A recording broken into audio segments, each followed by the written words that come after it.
अऊज़ु बिल्लाहि मिनश्शैतानिर्रजीम बिस्मिल्लाहिर्रहमानिर्रहीम अल्हम्दुलिल्लाहि रब्बिल आलमीन अस्सलातु वस्सलामु अला रसूलिल्लाह सल्लल्लाहु अलैहि वसल्लम रब्बिश्रह ली सदरी वयस्सिर ली अमरी वहलुल उक़्दतम मिन लिसानी यफ़क़हू क़ौली। अस्सलामु अलैकुम वरहमतुल्लाहि वबरकातुहू। सब जनान को तुम्हें भी ये वीडियो देखने के पहले दरूद और सलाम पढ़ को ये वीडियो देखना शुरू करो। आज का 5 मिनट का मदरसा आपको अब चलता है 3वां महीना रबीउल अव्वल का 6 तारीख के बारे में इंशाअल्लाह 10 हदीसां थी उसे मालूम कर लेने की कोशिश करेंगे। पहली बात इस्लामी तारीख के बारे में। हज़रत हलीमा सादिया रदियल्लाहु अन्हा के घर में बरकतें। अरब में सख्त कहत पड़ा हुआ था। कबीला बनो साद की औरतें बच्चों की तलाश में मक्का मुकर्रमा आई हुई थी ताकि बच्चों की परवरिश करके रोज़ी का इंतज़ाम कर सके। उन्हीं में हलीमा सादिया रदियल्लाहु अन्हा भी अपने शौहर हारिस बिन अब्दुल उज़्ज़ा के साथ दुबली पतली सवारी पर आई थी। तकरीबन सारी औरतें मक्का के मालदार घरानों के बच्चे ले चुके थे। सिर्फ हज़रत हलीमा ही को कोई बच्चा नहीं मिला था। उनको मालूम हुआ कि अब्दुल मुत्तलिब का पोता मोहम्मद बिन अब्दुल्ला अभी मौजूद है मगर यतीम है, और सारी औरतों ने उनके यतीमी को देखकर छोड़ दिया कि जब उनके वालिद ही ज़िंदा नहीं तो भरपूर उजरत मिलने की उम्मीद भी नहीं है। हज़रत हलीमा रदियल्लाहु अन्हा हैरान थी। खाली हाथ वापस होने की हिम्मत नहीं थी और उधर उनकी यतीमी का ख्याल था। बिल आखिर उन्होंने शौहर से मशवरा करने के बाद आप सल्लल्लाहु अलैहि वसल्लम को परवरिश के लिए कबूल कर लिया। उसी वक्त से उनकी आँखें आप सल्लल्लाहु अलैहि वसल्लम की वजह से बेपनाह बरकतों का मुशाहदा करने लगी। वो कमज़ोर सवारी जो आते वक्त बार बार काफ़िले से पीछे रह जाती थी, अब सबसे आगे इतनी तेज़ रफ्तारी से चल रही थी कि काफ़िले वालों को कहना पड़ता कि हलीमा ज़रा आहिस्ता चलो, और घर पहुंचकर भी बरकतों को मुशाहदा होने लगा कि जिस बकरी का थन कहत की वजह से खुश्क हो गया था वो दूध से भर गया। उसके बाद हज़रत हलीमा रदियल्लाहु अन्हा रोज़ाना आप सल्लल्लाहु अलैहि वसल्लम की वजह से बरकतों को देखती रहती थी।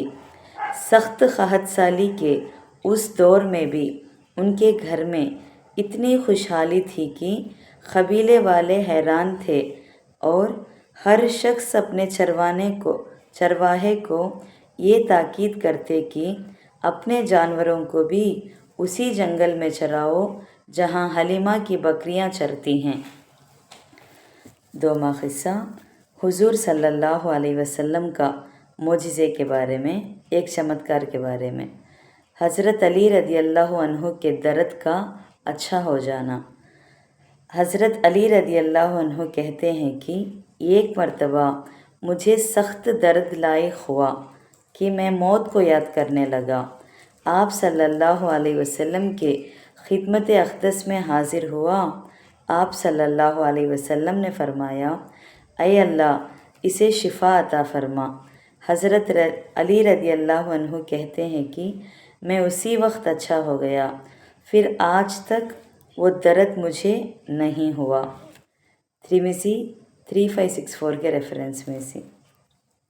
3वां क़िस्सा एक फ़र्ज़ के बारे में, बीवी के साथ अच्छा सलूक करना। कुरान में अल्लाह ताला फरमाते हैं, औरतों के साथ हुस्ने सलूक से ज़िंदगी बसर करो। सूरे निसा 19वां आयत में है। क्या खुलासा करती हैं तो ये आयत में अपनी बीवी के साथ अच्छाई का मामला करना और अच्छे सलूक से ज़िंदगी गुजारना ज़रूरी है। 4वां क़िस्सा एक सुन्नत के बारे में। ख़बर में नूर की दुआ। जो शख्स یہ چاہے کہ اس کی خبر میں نور ہو تو یہ دعا پڑھا کرے۔ وہ دعا کو اللہم اجعل لی نوراً فی خبری، ترجمہ اے اللہ میرے لیے میری خبر میں نور پیدا فرما۔ ترمذی 3419 ابن عباس رضی اللہ عنہ کے ریفرنس میں سے۔ پانچواں قصہ ایک اہم عمل کی فضیلت کے بارے میں، خالہ کی خدمت کرنا۔ رسول اللہ صلی اللہ علیہ وسلم کے پاس ایک آدمی آ کر کہنے لگا، یا رسول اللہ مجھ سے بہت بڑا گناہ ہو گیا ہے، توبہ کا کوئی راستہ ہے؟ تو رسول اللہ صلی اللہ علیہ وسلم نے فرمایا، کیا تمہاری والدہ زندہ ہے؟ اس نے کہا نہیں۔ تو رسول اللہ صلی اللہ علیہ وسلم نے فرمایا، کیا تمہاری کوئی خالہ ہے؟ اس نے کہا ہاں۔ تو رسول اللہ صلی اللہ علیہ وسلم نے فرمایا، ان کی اطاعت اور خدمت کرو۔ ترمذی 1904 ابن عمر رضی اللہ عنہ کے ریفرنس میں سے۔ چھواں قصہ ایک گناہ کے بارے میں، دنیا کمانے کی نیت سے دین پر چلنا۔ قرآن میں اللہ تعالیٰ فرماتے ہیں، لوگوں میں کوئی ایسے بھی ہیں جو کنارے پر کھڑے ہو کر اللہ کی عبادت کرتا ہے، پھر اگر اس کو کوئی دنیاوی نفع پہنچ گیا تو اس کی وجہ سے دین پر ٹھہرا رہا، اور اگر اس کو کوئی آزمائش آ گئی تو اپنے منہ کے بل الٹے پھر گیا، پھر وہ دنیا اور آخرت دونوں کو کھو بیٹھا۔ یہ دونوں جہاں کا کھلا ہوا نقصان ہے۔ سورہ حج میں 11واں آیت میں ہے سو۔ ساتواں قصہ دنیا کے بارے میں، دنیا کو بہتر سمجھنا۔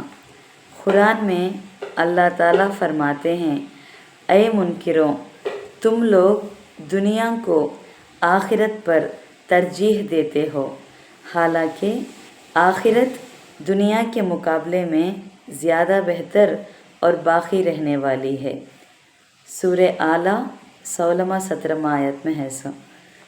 آٹھواں قصہ آخرت کے بارے میں، اللہ تعالیٰ ہر شخص سے بات کریں گے۔ رسول اللہ صلی اللہ علیہ وسلم نے فرمایا، تم میں سے کوئی شخص بھی ایسا نہ ہوگا جس سے اللہ تعالیٰ اس طرح بات نہ کرے کہ اس کے اور اللہ تعالیٰ کے درمیان میں نہ کوئی پردہ ہوگا نہ کوئی واسطہ ہوگا۔ اپنے دائیں طرف دیکھے گا تو وہ اعمال ہوں گے جو دنیا میں کیے ہوں گے، یعنی نیک اعمال۔ بائیں طرف دیکھے گا تو وہ اعمال ہوں گے جو دنیا میں کیا تھا، یعنی برے اعمال۔ وہ جہنم کی آگ اپنے سامنے موجود پائے گا۔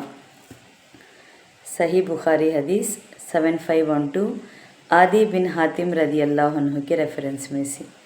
نوواں قصہ طب نبوی سے علاج۔ بہی سفرجل کے فوائد۔ سفرجل کا تو پیلا کلر کا پھل ہوتا ہے، وہ ایک پھل کا نام، یہ انگلش میں کوئنس بولتے ہیں اسے۔ حضرت طلحہ رضی اللہ عنہ بیان کرتے ہیں کہ میں نبی کریم صلی اللہ علیہ وسلم کی خدمت میں حاضر ہوا۔ آپ صلی اللہ علیہ وسلم صحابہ کی ایک جماعت کے ساتھ تشریف فرما تھے۔ آپ کے ہاتھ میں ایک سفرجل تھی جس کو آپ الٹ پلٹ کر رہے تھے۔